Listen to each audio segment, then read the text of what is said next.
रीमा अपने माता पिता की बहुत लाडली थी। 3 बड़े भाइयों की बहन थी। कोई भी चीज़ मांगने पर उसी वक्त सामने हाजिर हो जाती। पूरे घर में रौब था उसका।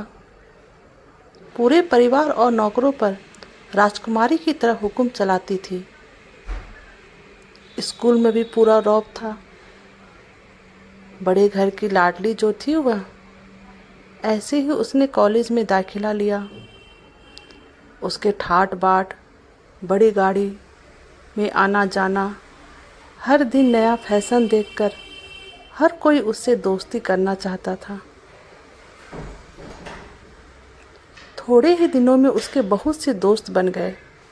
इन दिनों उसके घर एक रिश्ता आया। खानदानी लोग थे और पापा की पुरानी जान पहचान थी।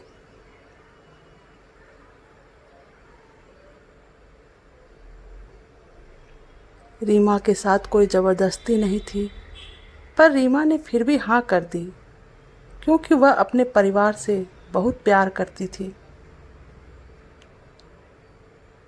वह जानती थी कि वह लोग उसका अच्छा ही सोचेंगे। लड़के का नाम दीपक था।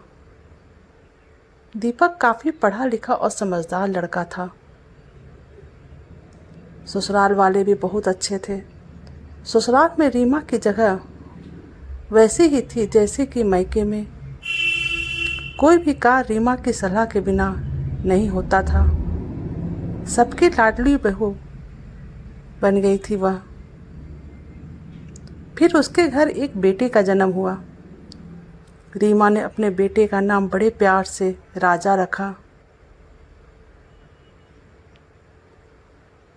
राजा रीमा को जान से प्यारा था। पोता पाकर ससुराल वाले तो फूले नहीं समाते थे। रीमा कभी कभी सोचती थी कि उसकी किस्मत कितनी अच्छी है। उसका हर अपना उसे कितना प्यार करता है। चाहे जीवन में कैसा भी समय आए, मेरे अपने हमेशा मेरे साथ हैं। मैं कभी अकेली नहीं हो सकती। कितनी खुशकिस्मत हूँ मैं। पर शायद रीमा की खुशियों को उसकी अपनी ही नज़र लग गई थी। एक दिन वह मैके जाने की जिद कर बैठी। दीपक को बहुत काम था, लेकिन वह फिर भी उसे ले गया। रास्ते में उनकी गाड़ी अन्य गाड़ी से टकरा गई। रीमा, दीपक और राजा बहुत बुरी तरह से जख्मी हो गए। काफ़ी दिनों के इलाज के बाद दीपक और राजा तो ठीक हो गए, लेकिन रीमा पूरी तरह ठीक ना हो सकी। सर पर चोट लगने के कारण वह अपनी आंखों की रोशनी खो बैठी।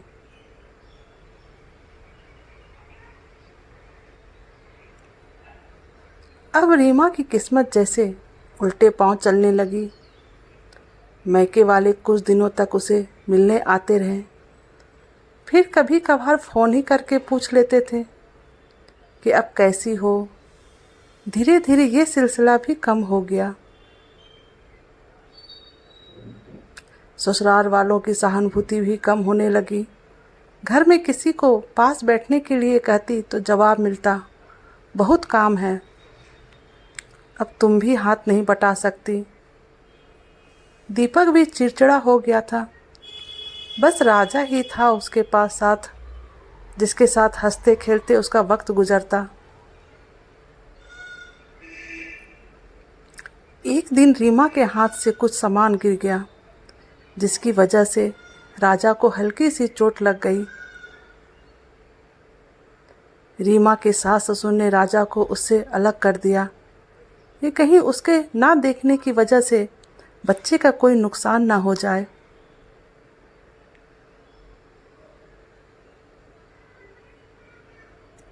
रीमा अंदर से टूट चुकी थी। एक दिन उसने सबके सामने मायके जाने की इच्छा रखी, तो दीपक उसे तुरंत मायके छोड़ आया, जैसे कि वह भी यही चाहता था। लेकिन राजा को उसके साथ नहीं भेजा गया। रीमा कभी राजा से दूर नहीं रही थी, पर अपनी कमी के कारण उसने ज़्यादा बहस नहीं की। रीमा को लगा कि वह 3-4 दिन वहाँ रहेगी तो थोड़ा हवा पानी बदल जाएगा।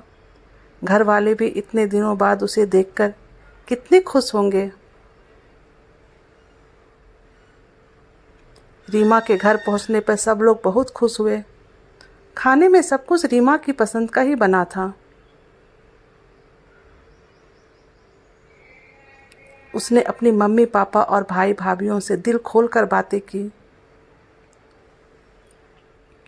उनके छोटे छोटे बच्चे भी बुआ के साथ घुल मिल गए थे। रात को सोने के वक्त जब वह कपड़े बदलने लगी तो उसे पता चला कि उसका बैग तो बहुत भरा हुआ है। वह सब समझ गई। वह बहुत उदास हो गई।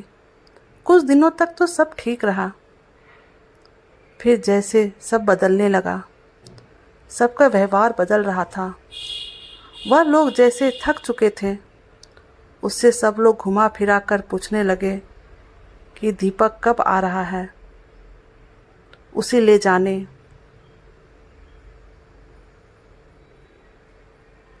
वह बहाना बना देती, जबकि वह जानती थी कि उस घर में अब उसके लिए कोई जगह नहीं है। एक दिन उसके हाथ से लगकर एक कीमती फूलदान टूट गया। छोटी भाभी ने बहुत हंगामा मचाया। रीमा के माता पिता रोज रोज के झगड़ों से तंग आ गए थे। उन्होंने दीपक को खुद से फ़ोन कर दिया। दीपक रीमा को अपने घर ले गया। रीमा को अपने परिवार वालों से ये उम्मीद ना थी। जिस रीमा के कहे बिना घर में एक पत्ता भी नहीं हिलता था, उस घर के लिए वह अब बोझ बन चुकी थी।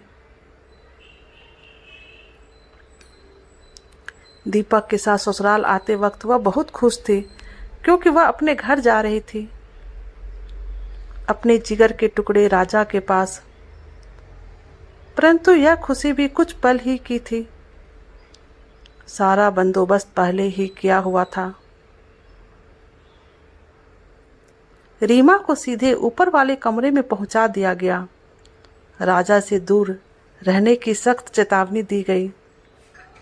एक काम वाली को उसकी जिम्मेदारी सौंपी गई, जो उसके खाने पहनने जैसी ज़रूरतों का ध्यान रखती। रीमा ज़्यादातर चुप ही रहती, कभी कभी कामवाली से थोड़ी बतिया लेती। उसके जरिए राजा का पता चल जाता।